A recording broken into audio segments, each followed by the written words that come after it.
श्री स्वामी समर्थ. स्वामी महाराज तुमच्या सर्व चांगल्या इच्छा पूर्ण करो ही स्वामींच्या चरणी प्रार्थना करते आणि आजच्या या नवीन व्हिडिओला सुरुवात करते. सध्या चैत्र नवरात्र चालू आहे आणि चैत्र नवरात्रीची समाप्ती ही रामनवमीच्या दिवशीच म्हणजेच 26 मार्च वार गुरुवार या दिवशी होणार आहे. चैत्र नवरात्रीमध्ये आपण आपल्या कुलदेवीची उपासना करत असतो. वर्षामध्ये एकूण 4 नवरात्री असतात. त्यामध्ये प्रत्यक्ष नवरात्री ह्या 2 असतात आणि अप्रत्यक्ष म्हणजेच गुप्त नवरात्री ह्या 2 असतात. त्यामध्ये आपण शारदीय नवरात्रीचा हा जो उत्सव असतो तर तो अगदी थाटामाटात साजरा करत असतो. आपल्या कुलदेवीची आपण सेवा करत असतो. त्याच पद्धतीने चैत्र नवरात्रीमध्ये सुद्धा आपल्याला आपल्या कुलदेवीची सेवा करायची असते, कारण आपली कुलदेवी ही आपल्या कुळाचं रक्षण करत असते. आपल्या कुळाचं संरक्षण करण्याचं काम तिच्याकडे असतं. त्यामुळे ह्या नवरात्रीमध्ये जर आपण तिची सेवा केली, पूजा प्रार्थना अर्चना केली तर आपल्या कुटुंबावरती कधीच कोणत्याच प्रकारचे संकट येत नाही. त्यामध्ये तिचा कुळाचार असेल, कुलधर्म असेल, ह्या सर्व गोष्टी आपल्याला नवरात्रीमध्ये करायच्या असतात. अर्थात आपण शारदीय नवरात्रीत आपण सर्व सेवा करतो, पण शारदीय नवरात्री सारखेच महत्त्व हे चैत्र नवरात्रीला सुद्धा असते. त्यामुळे या नवरात्रीमध्ये काही प्रभावी उपाय, काही प्रभावी सेवा जर आपण केल्या तर त्याचा खूप चांगला फायदा हा आपल्याला होऊ शकतो. त्यामध्ये चैत्र नवरात्र संपण्यापूर्वी आपल्याला आपल्या घरामध्येच आपल्या कुलदेवीची ओटी जी आहे तर ती भरायची आहे. आता ही ओटी भरल्यामुळे काय होईल तर आपल्याला सोन्याचे दिवस येतील, कुलदेवीचा आशीर्वाद आपल्याला प्राप्त होईल, घरातील दुःख दारिद्र्य कायमचे संपून जाईल. आणि आता आपल्याला हा असा प्रभावी उपाय किंवा कुलदेवीची ही सेवा कशी करायची आहे, कुलदेवीची ओटी कशी भरायची आहे, त्याचबरोबर ओटीमध्ये कोणत्या वस्तू असाव्यात, ओटी भरल्यानंतर त्या ओटीचं नंतर काय करायचं, जर घरामध्ये कुलदेवीचा टाक फोटो नसेल तर ओटी कशी भरावी, या संदर्भात संपूर्ण माहिती आजच्या व्हिडिओमध्ये आपण जाणून घेणार आहोत. त्यामुळे व्हिडिओ हा स्किप न करता शेवटपर्यंत नक्की बघा. चॅनलवरती जर तुम्ही नवीन असाल तर चॅनलला सबस्क्राईब करा आणि असेच माहितीपूर्ण नवनवीन व्हिडिओ पाहण्यासाठी बेल आयकॉनलाही प्रेस करा, म्हणजे जेव्हा कधी मी नवीन व्हिडिओ अपलोड करेल त्याचं नोटिफिकेशन सर्वात अगोदर तुम्हाला भेटेल आणि तुम्ही एक पण व्हिडिओ मिस करणार नाही. त्याचबरोबर कमेंटमध्ये आपल्या कुलदेवीचं नाव लिहायला अजिबात विसरू नका, जेणेकरून आपल्या कुलदेवीची आपल्या कुटुंबावर, मुलांवर अगदी भरभरून अशी कृपा होईल. कुलदेवीची ओटी भरणे हे का महत्त्वाचे असते बघा. ज्या पद्धतीने आपण 16 शृंगार करत असतो किंवा ज्या पद्धतीने आपल्याला घरामध्ये आलेल्या पाहुण्यांचा आपण आदर सत्कार करत असतो, त्याच पद्धतीने चैत्र नवरात्रीमध्ये किंवा इतर कोणतीही नवरात्र असते त्या वेळेमध्ये आपल्या घरामध्ये साक्षात देवी ही सूक्ष्म स्वरूपामध्ये आलेली असते. त्यामुळे तिचा आदर सत्कार करणे, त्याचबरोबर तिची ओटी भरणे हे आपल्या कुळासाठी, आपल्या मुलाबाळांसाठी खूप महत्त्वाचे असते. त्यासाठी आपल्याला ही ओटी भरायची असते. ओटी भरल्यामुळे देवी ही आपल्या कुळाचं रक्षण करत असते आणि आपल्या कुळाचं रक्षण करते आणि त्यामुळेच तिचे आभार मानण्याचं काम हे आपल्याला करायचं असतं. त्यामुळे आपल्याला ही ओटी भरायची असते. आता ओटी कशी भरायची, कधी भरायची ते आपण बघूया. तर ओटी ही चैत्र नवरात्र संपेपर्यंत तुम्ही कधीही भरू शकता. तुम्हाला जर शक्य असेल तर अष्टमी किंवा नवमीला तुम्ही ओटी भरू शकता. त्यानंतर नाही तुम्हाला अष्टमी नवमीला शक्य तर जोपर्यंत नवरात्र आहे तोपर्यंत तुम्ही कधीही जेव्हा तुम्हाला टाईम भेटेल तेव्हा तुम्ही ही ओटी भरली तरी देखील चालू शकतं. फक्त एक गोष्ट लक्षात ठेवा, ओटी भरत असताना घरामध्ये सुतक पिरियड्स वगैरे नको.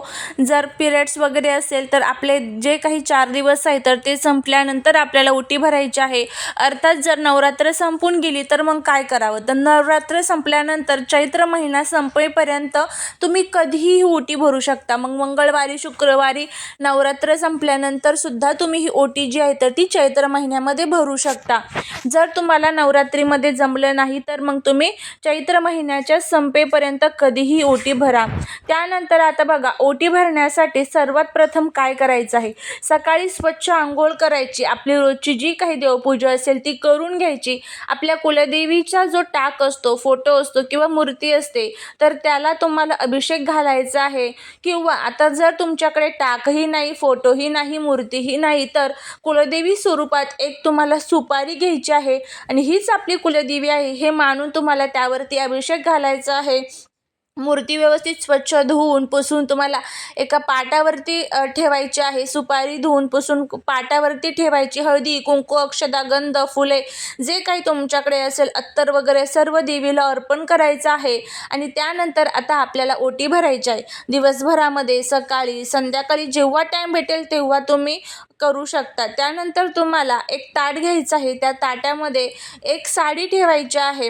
आता साडी जी आहे तर ती आपण बघा काय म्हणत असतो की आपण खणा नारळाने देवीची ओटी भरतो. त्यामुळे साडी जी आहे तर ती आपल्या घरची असावी, कोणाकडनं आलेली नसावी. साडी तुम्हाला नवीन घेणं शक्य नसेल तर पीस जरी घेतला तरीही चालेल.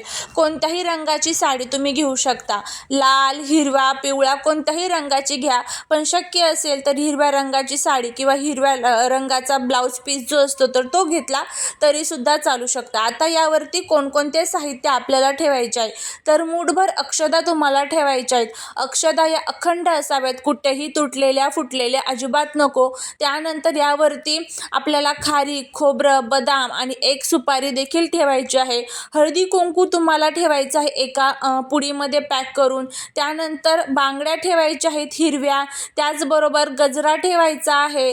तुमच्याकडे जर गळ्यातील मंगळसूत्र असेल तर ते देखील तुम्ही ठेवू शकता. त्याचबरोबर तुम्हाला आता जी सर्वात महत्त्वाची वस्तू जी ओटीत असायलाच पाहिजे ती जी आपल्याला ठेवायची आहे ते म्हणजे नारळ. कारण बघा आपण काय म्हणतो की मी खणा नारळाने देवीची ओटी भरली, त्यामुळे नारळाशिवाय देवीची ओटी ही अपूर्ण असते. त्यामुळे अखंड नारळ ठेवायचा आहे. खोबऱ्याची एक वाटीसुद्धा तुम्हाला, सगट खोबऱ्याची वाटी जी आहे तर ती ठेवायची आहे. त्याचबरोबर आपल्याला या ओटीसोबतच दक्षिणासुद्धा ठेवायची आहे. दक्षिणा किती ठेवायची? शक्य असेल तितके तुम्ही ठेवू शकता. 10 रुपये, 11 रुपये, काही शक्य नाही तर 1 रुपयाचं एक नाणं ठेवलं तरीसुद्धा चालू शकतं. त्यानंतर ह्या ओटीवरती आपल्याला हळदी, कुंकू, अक्षता अर्पण करायचं आहे. आता अशा पद्धतीने आपली ही संपूर्ण ओटी जी आहे तर ती तयार झालेली आहे. आता काय करायचं? आपल्या देवीसमोर जायचं. त्यानंतर तिथे दिवा हा प्रज्वलित असावा. देवीपुढे बसायचं आहे. खाली बसण्यासाठी आसन घ्यायचं. त्यानंतर ही ओटी आपल्या हातामध्ये घ्यायची, डोळे बंद करायचे आणि साक्षात आपली कुलदेवी ही आपल्या समोर बसलेली आहे असा भाव मनामध्ये धरायचा.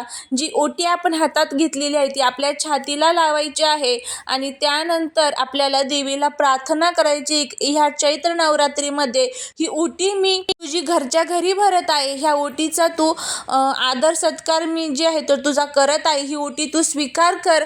अशा पद्धतीने प्रार्थना करायची आणि 3 वेळेस देवीच्या डोक्याकडनं पायाकडे ही ओटी जी आहे तर ती उतरवायची आहे आणि त्यानंतर तुम्हाला ही देवीसमोर ठेवून द्यायची आहे.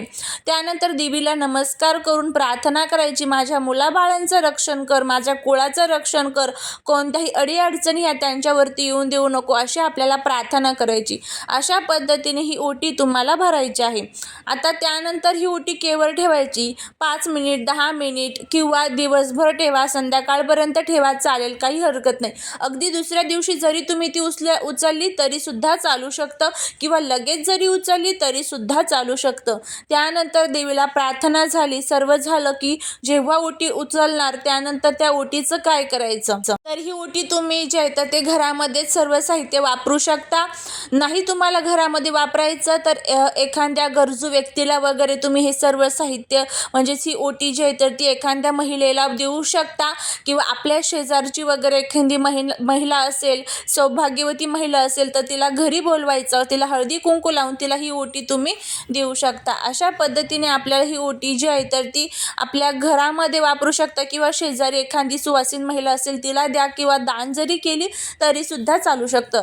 तर अशा पद्धतीने आपल्याला ह्या सर्व गोष्टी ज्या आहेत तर त्या चैत्र महिना संपण्यापूर्वी किंवा चैत्र नवरात्र संपण्यापूर्वी करायच्या आहेत. जर तुम्हाला हा व्हिडिओ आवडला तर लाईक, शेअर, सबस्क्राईब करा. श्री स्वामी समर्थ.